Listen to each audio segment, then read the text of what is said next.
The Age of Reason by Thomas Paine, Part 1st, Section 13. But this, immense as it is only one system of worlds. Beyond this, at a vast distance into space, far beyond all power of calculation, are the stars called the fixed stars. They are called fixed because they have no revolutionary motion, as the 6 worlds or planets have that I have been describing. Those fixed stars continue always at the same distance from each other, and always in the same place, as the sun does in the center of our system.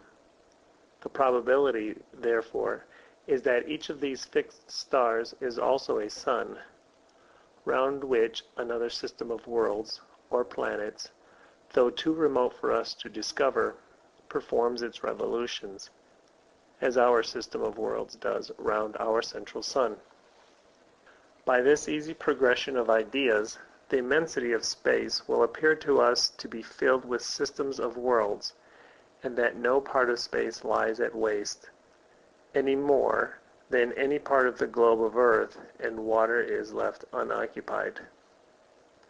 Having thus endeavored to convey, in a familiar and easy manner, some idea of the structure of the universe, I return to explain what I before alluded to, namely, the great benefits arising to man in consequence of the Creator having made a plurality of worlds, such as our system is, consisting of a central sun and 6 worlds, besides satellites, in preference to that of creating one world only of a vast extent. It is an idea I have never lost sight of, that all our knowledge of science is derived from the revolutions exhibited to our eye, and from thence to our understanding, which those several planets or worlds of which our system is composed make in their circuit round the sun. Had, then, the quantity of matter which these 6 worlds contain been blended into one solitary globe, the consequence to us would have been that either no revolutionary motion would have existed, or not a sufficiency of it to give to us the idea and the knowledge of science we now have. And it is from the sciences that all the mechanical arts that contribute so much to our earthly felicity and comfort are derived. As, therefore, the Creator made nothing in vain, so also must it be believed that He organized the structure of the universe in the most advantageous manner for the benefit of man. And as we see, and from experience feel, the benefits we derive from the structure of the universe formed as it is, which benefits we should not have had the opportunity of enjoying, if the structure, so far as relates to our system, had been a solitary globe, we can discover at least one reason why a plurality of worlds has been made, and that reason calls forth the devotional gratitude of man, as well as his admiration.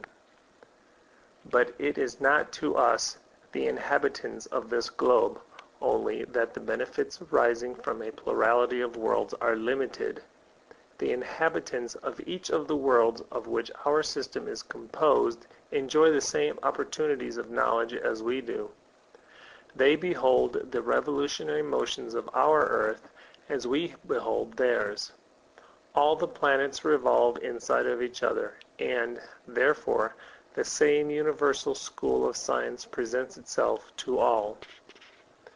Neither does the knowledge stop here. The system of worlds next to us exhibits, in its revolutions, the same principles and school of science to the inhabitants of their system as our system does to us, and in like manner throughout the immensity of space. Our ideas, not only of the almightiness of the Creator, but of His wisdom and His beneficence, become enlarged in proportion as we contemplate the extent and the structure of the universe.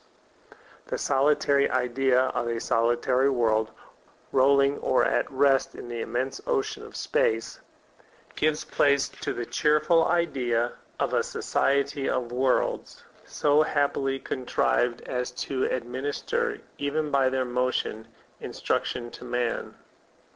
We see our own earth filled with abundance, but we forget to consider how much of that abundance is owing to the scientific knowledge the vast machinery of the universe has unfolded. But in the midst of those reflections, what are we to think of the Christian system of faith that forms itself upon the idea of only one world, and that of no greater extent, as is before shown, than 25,000 miles? An extent which a man walking at the rate of 3 miles an hour for 12 hours in the day, could he keep on in a circular direction, would walk entirely round in less than 2 years. Alas, what is this to the mighty ocean of space and the almighty power of the Creator?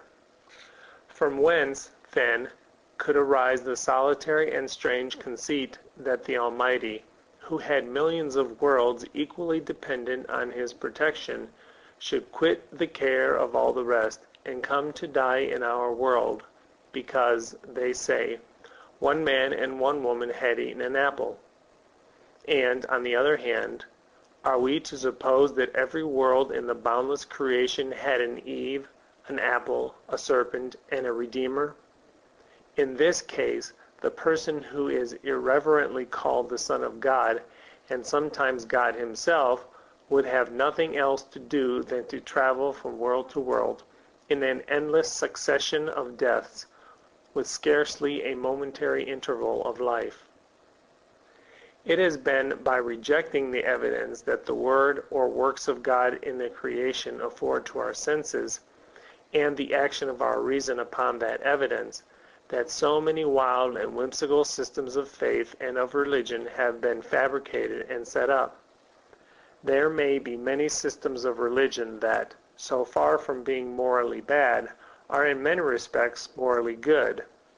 But there can be but one that is true, and that one necessarily must, as it ever will, be in all things consistent with the ever-existing Word of God that we behold in his works.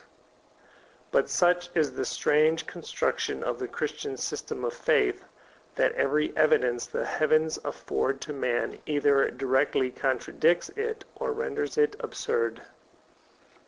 It is possible to believe, and I always feel pleasure in encouraging myself to believe it, that there have been men in the world who persuade themselves that what is called a pious fraud might, at least under particular circumstances, be productive of some good. But the fraud, being once established, could not afterward be explained. For it is with a pious fraud, as with a bad action, it begets a calamitous necessity of going on. The persons who first preached the Christian system of faith, and in some measure combined it with the morality preached by Jesus Christ, might persuade themselves that it was better than the heathen mythology that then prevailed. From the first preachers, the fraud went on to the second, and to the third, till the idea of its being a pious fraud became lost in the belief of its being true. And that belief became again encouraged by the interest of those who made a livelihood by preaching it. But though such a belief might by such means be rendered almost generally among the laity, it is next to impossible to account for the continual persecution carried on by the Church for several hundred years against the sciences and against the professors of science, if the Church had not some record or tradition that it was originally no other than a pious fraud, or did not foresee that it could not be maintained against the evidence that the structure of the universe afforded. Having thus shown the irreconcilable inconsistencies between the real Word of God existing in the universe and that which is called the Word of God, as shown to us in a printed book that any man might make, I proceed to speak of the three principal means that have been employed in all ages, and perhaps in all countries, to impose upon mankind. Those three means are mystery, miracle, and prophecy. The two first are incompatible with true religion, and the third ought always to be suspected. With respect to mystery, everything we behold is, in one sense, a mystery to us. Our existence is a mystery. The whole vegetable world is a mystery. We cannot account how it is that an acorn, when put into the ground, is made to develop itself and become an oak. We know not how it is that the seed we sow unfolds and multiplies itself, and returns to us such an abundant interest for so small a capital. The fact, however, as distinct from the operating cause, is not a mystery, because we see it, and we know also the means we are to use, which is no other than putting the seed into the ground.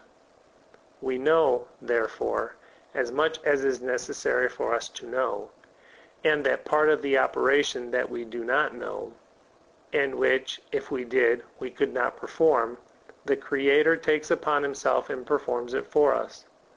We are, therefore, better off than if we had been let into the secret, and left to do it for ourselves. But though every created thing is, in this sense, a mystery, the word mystery cannot be applied to moral truth, any more than obscurity can be applied to light. The God in whom we believe is a God of moral truth, and not a God of mystery or obscurity. Mystery is the antagonist of truth. It is a fog of human invention that obscures truth and represents it in distortion. Truth never envelops itself in mystery, and the mystery in which it is at any time enveloped is the work of its antagonist and never of itself. End of part 13.